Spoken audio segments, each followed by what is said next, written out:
Hello, everybody. Welcome back to another podcast with me, Jay. And today we are going to be discussing philosophy. I know it's kind of cheesy, but we got a project to do, so here we are trying to figure it all out like the philosophers.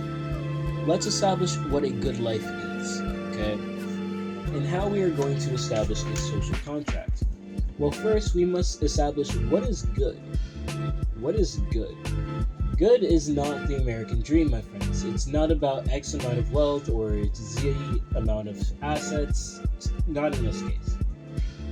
What we are looking for is good in the context of this ideal world which we will be building today. We are talking about something that is beneficiary to your well-being. That doesn't mean wealth is not good for us. Trust me, I would be in a much better place with a bank account like Bill Gates. However, it is not wealth that makes you happy, but rather what it gives you access to that makes you happy. So it's important to keep that in mind while we move through this. So my theory is that in order to establish a beneficial social contract, one must first look at what form of society and hierarchy shall be founded. What does that mean?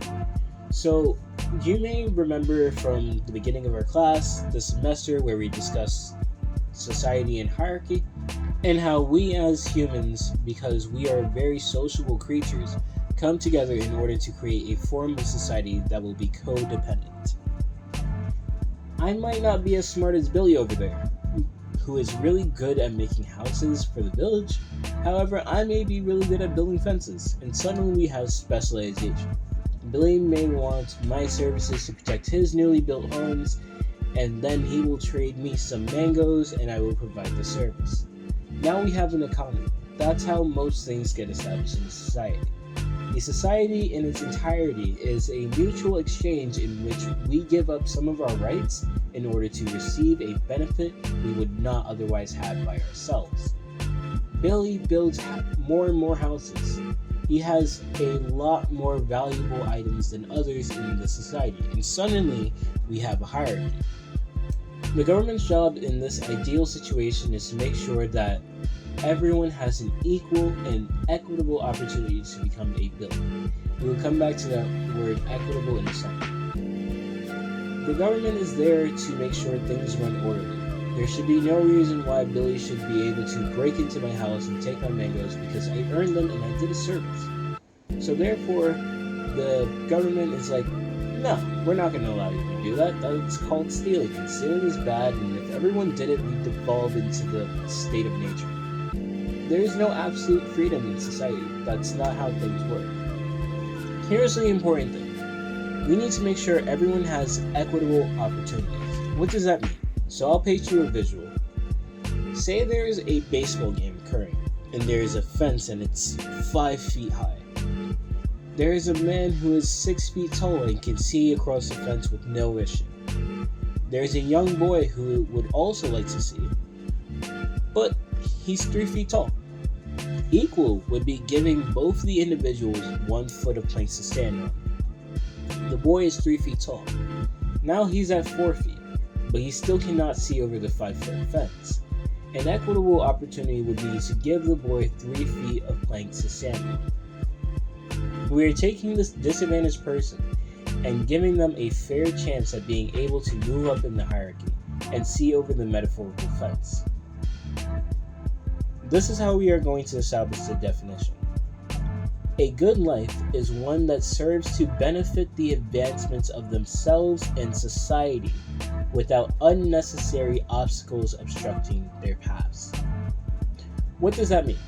So we are actually going to use Hobbes in this instance. Hobbes states that we cannot rely on the altruistic nature of humankind in order to sustain ourselves. What does that mean? It means that we can't rely on people to be charitable in order to sustain a society and provide what we need. Okay? I can't say that I'm going to walk down the street and receive a lightly toasted bagel with cream cheese because someone was feeling generous. That's where the government comes in. We pay the government to provide us with this social service. So we can have things like upwards mobility and basic necessities such as healthcare and a stable foundation. Someone who grew up with a silver spoon in their mouths parents make $200K a year each and can afford to attend and buy their way into the best schools in the land, whereas we have little Timmy who can barely scrape together 50 cents for a bag of Lay's. That's okay. We should have some form of standardization of basic human needs met. There should be things like universal healthcare as well as food. Food should be made readily available to the public. How can anyone worry about education when they need to be worried about food? That's an unnecessary obstacle that can be corrected. Within this ideal, we don't have those issues. We do have some rules so that they may safeguard our biases within these ideals, universal truths or rules such as those that are needed in deontology. Rule 1.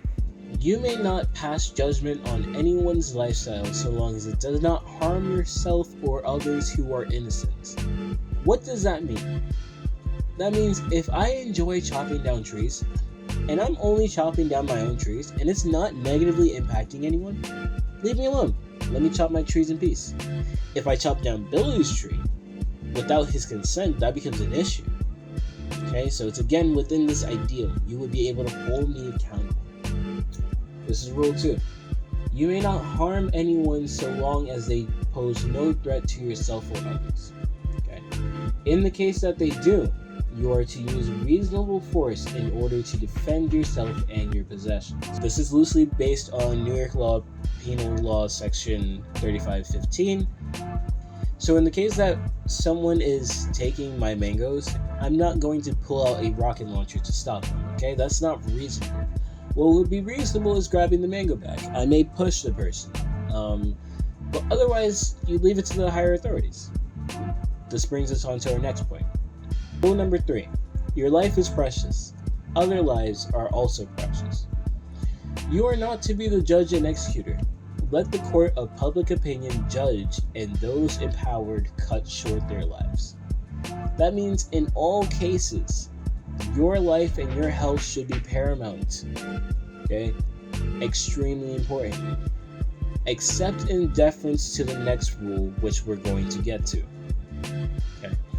You aren't to be the person who carries out punitive action on this individual. That's the government's job. The governing body should be the one handling this in this ideal world. Rule number 4. You are not to prioritize anything else higher than your own security, unless you have offspring. Then they are your priority. Your second commitment is to the community in which you reside. Okay. There's not too much to explain here. I'm talking about your life as in your health. I'm talking about the organ pumping in your chest, not like your car or your money. So let's make sure that distinction is made. In the case that you have offspring, that individual's life is more important. You should place the emphasis on providing what you can for this individual. Okay? We're going to dissect the second part of that. Your second commitment is to your community. No matter what you do or who you are, you serve the community in which you reside. That means paying your fair share of taxes. It essentially means taking what you need, yes, but do not take in excess and reinvest within your community.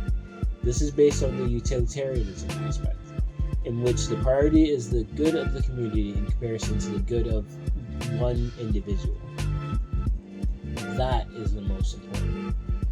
By adhering to all of these conventions and rules, you would be virtuous in being able to contribute to society and the betterment of humankind. Unfortunately, due to time constraints, I am not able to go ahead and go into full detail about this. However, in the case that you would like some more detail, you can always ask me.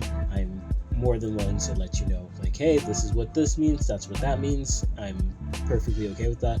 So in the case that you are a regular viewer, just comment down below. If you would like, I can do a follow-up video and have this more detailed.